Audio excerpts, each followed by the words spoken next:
Lesson 60, Too Early and Too Late. In this last lesson, we'll talk about being punctual. First of all, listen to the text and answer this question.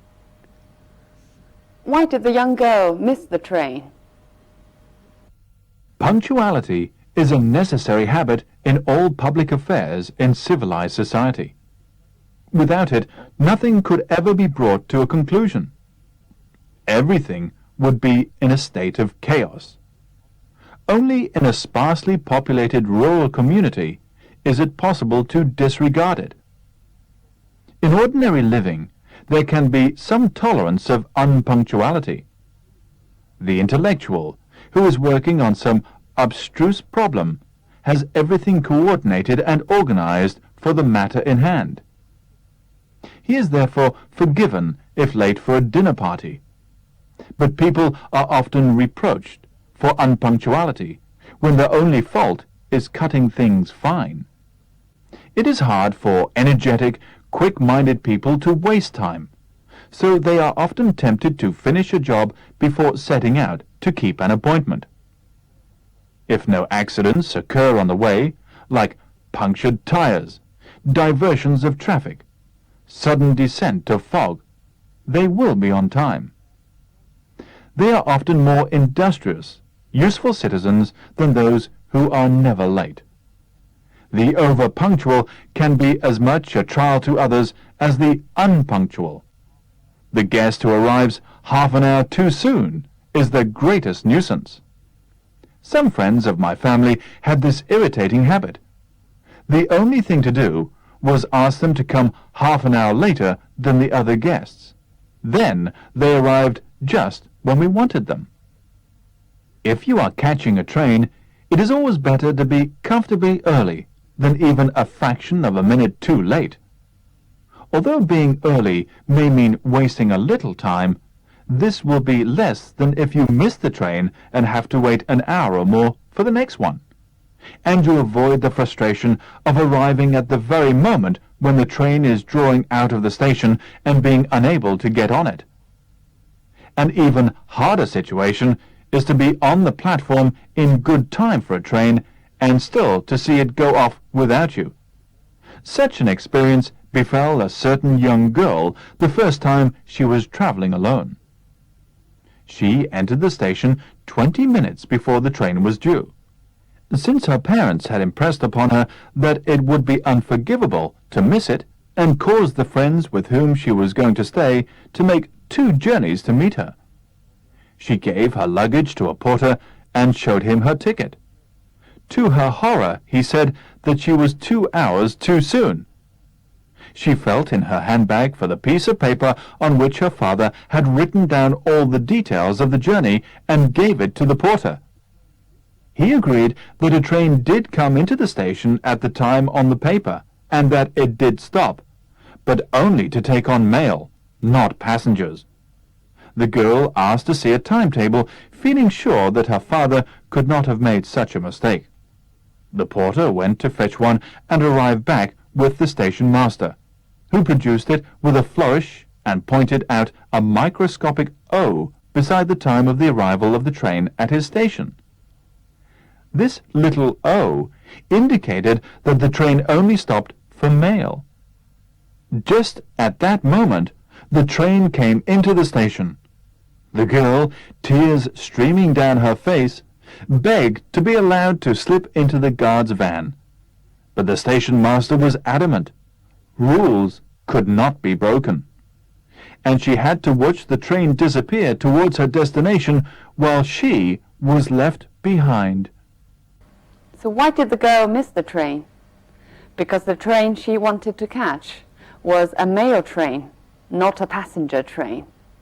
Poor girl, her parents had tried so hard to make her first journey successful.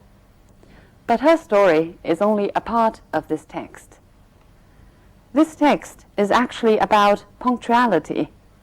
The text starts with a familiar argument that punctuality is necessary in civilized society. But notice that it presents a lot of arguments going against it. For example, The author says that only those people who don't want to waste time will allow very little time to keep an appointment.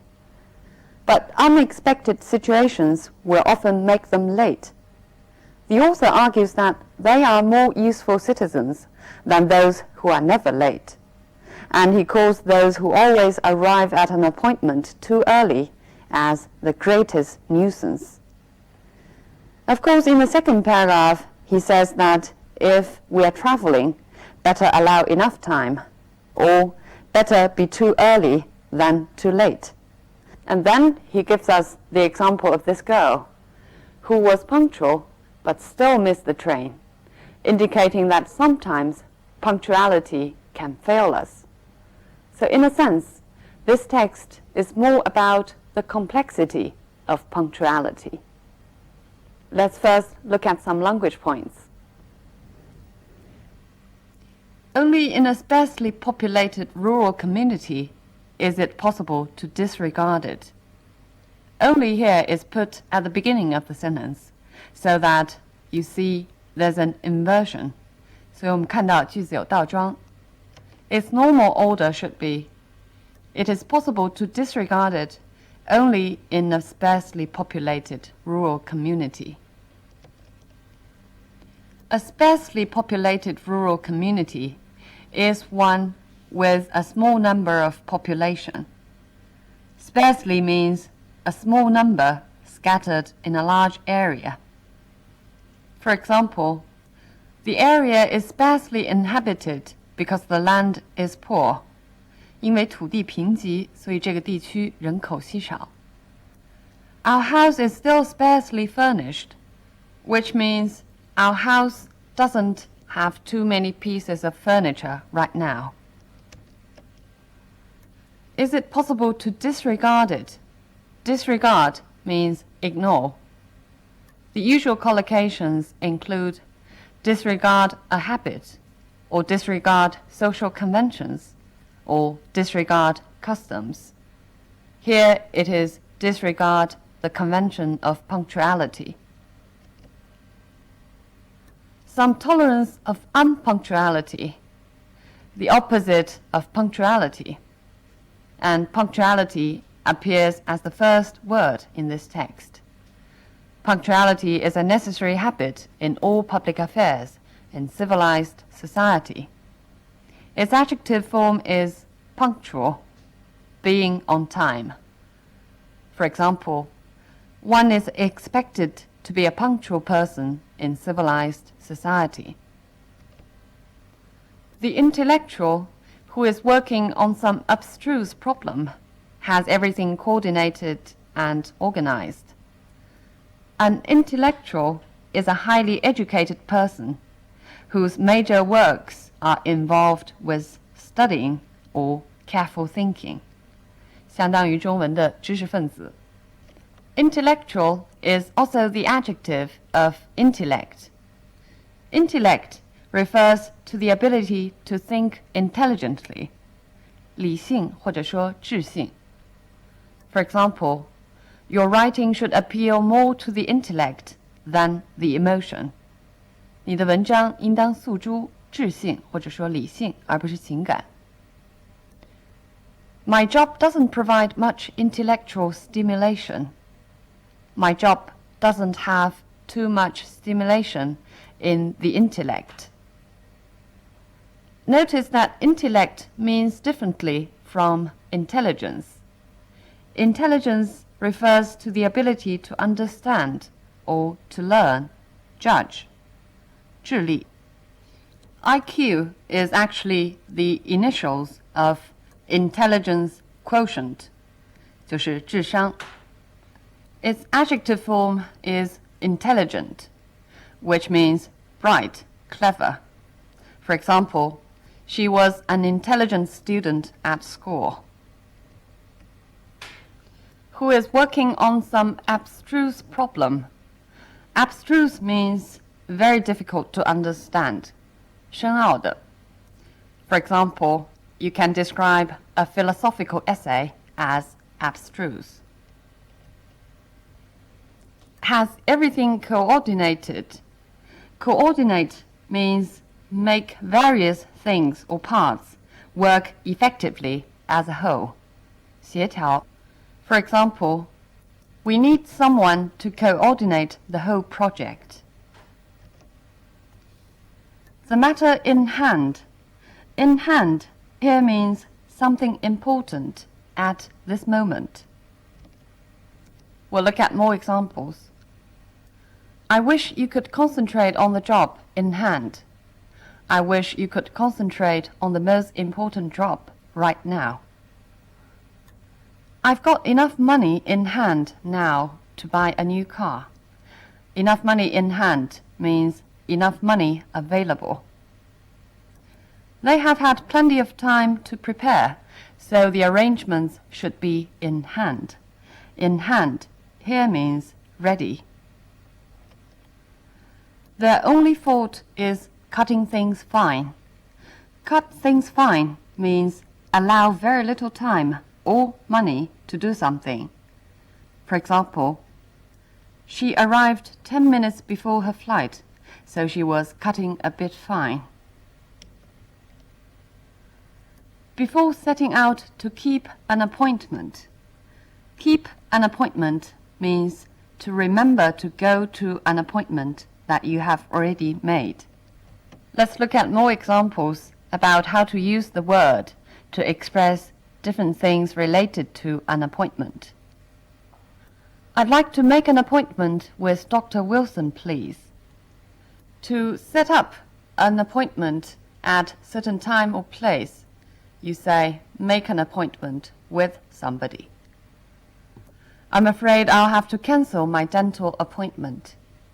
If you can't make your appointment, you cancel the appointment. If he didn't have a secretary to remind him, he wouldn't keep any of his appointments. He wouldn't remember to go to any of his appointments already made. It's already the second appointment I have missed. Miss an appointment, fail to catch up with the time of the appointment. Diversions of traffic. Diversion here means the change of route or direction of traffic. I'll give you one more example. The diversion of the railway line is likely to take at least a year. It refers to the project of changing the railway route. Diversion can also mean taking your attention away. For example, does your city have any diversions apart from pubs and nightclubs? Diversions refer to those places which can take your attention on work away, referring to entertainments. The overpunctual can be as much a trial to others as the unpunctual. Trial here means the person or thing that causes a lot of trouble or problem. For example, he was a real trial to his parents when he was young. He was a real troublemaker, headache, or problem to his parents. Trial by jury is a fundamental right. Here, trial is being used with its most basic meaning, 审判。陪审团的审讯是最基本的权利。She's having a 3-month trial, and if she's good enough, she'll be given a permanent job. Trial here refers to the period of time when her abilities were tested. 试用期。It's always better to be comfortably early than even a fraction of a minute too late. Comfortably here means sufficiently, allowing enough time. Look at this example. The car can hold 5 persons comfortably, which means the car has sufficient space for 5 persons. Comfortably means enough. The jaw goes in and out comfortably. Here, comfortably means easily. A fraction of a minute too late. Fraction means a small amount or a small part of something. A fraction of a minute too late means a very short time too late. Look at this example. She hesitated for a fraction of a second before responding. Means she almost didn't hesitate at all before responding. Look at this one. Can you open the window just a fraction? Can you open the window just a little bit? The train is drawing out of the station. Draw out is often used to describe vehicles moving out. For example, the cars drew out one by one as the party was over. Drew out means the cars moved out one after another. The opposite direction would be draw in or draw into. For example, she looked eagerly along the platform as the train drew into the station, as the train moved into the station. Such an experience befell a certain young girl. Befall is a literary word, meaning happened to somebody. For example, should any harm befall me, you must take care of my son.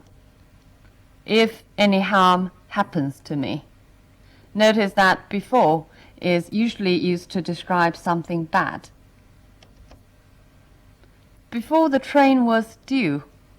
Be due means be expected to arrive at a certain time or be expected to happen at a certain time.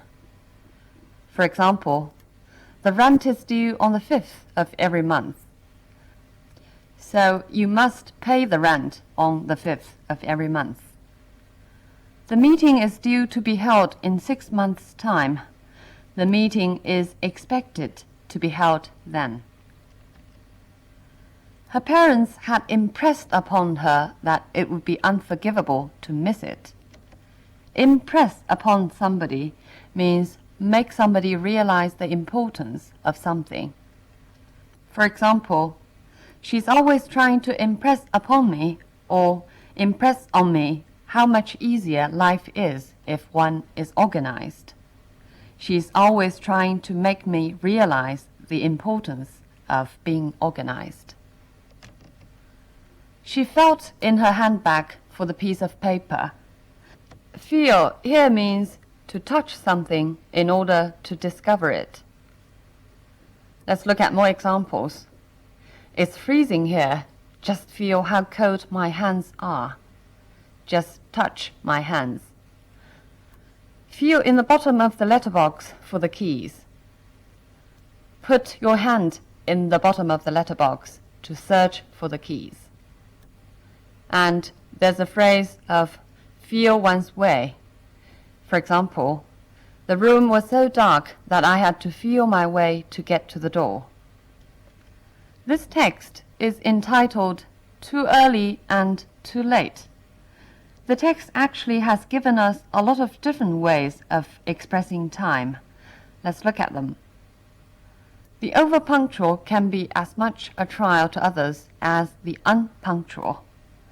Overpunctual actually is another way to say too early, and unpunctual, naturally, late. The guest who arrived half an hour too soon is another way of saying too early. An even harder situation is to be on the platform in good time. In good time means being early. And there's a comparison between being early and being late. It's always better to be comfortably early than even a fraction of a minute too late. Comfortably early is a more precise expression. Not too early, but early enough. And a fraction of a minute too late is an exaggeration, emphasizing that however a little bit late in some situations is equal to too late. At the beginning of the text, I mentioned that this text is more about the complexity of punctuality. Notice that when the author is talking about how important punctuality can be sometimes, he uses the example of trains. Because trains, when they first came into being, helped to form the idea of punctuality. In a sense, trains help to change people's sense of time, just as our sense of time has been changing and still is being changed by the internet. Things taken years to be accomplished now can be finished within minutes. So the sense of time is relative to the speed of transport, the speed of communication, science and technology. But fundamentally, of course, we have always experienced time in the same way because we are mortals. So we always exclaim, how time flies, or how time and tide won't wait for anybody. So am I going to say the same thing to you now? It has been a great pleasure to be with you all this time, but it's also a great regret that this is only a virtual classroom. But please allow me to stress that language proficiency also grows along with time.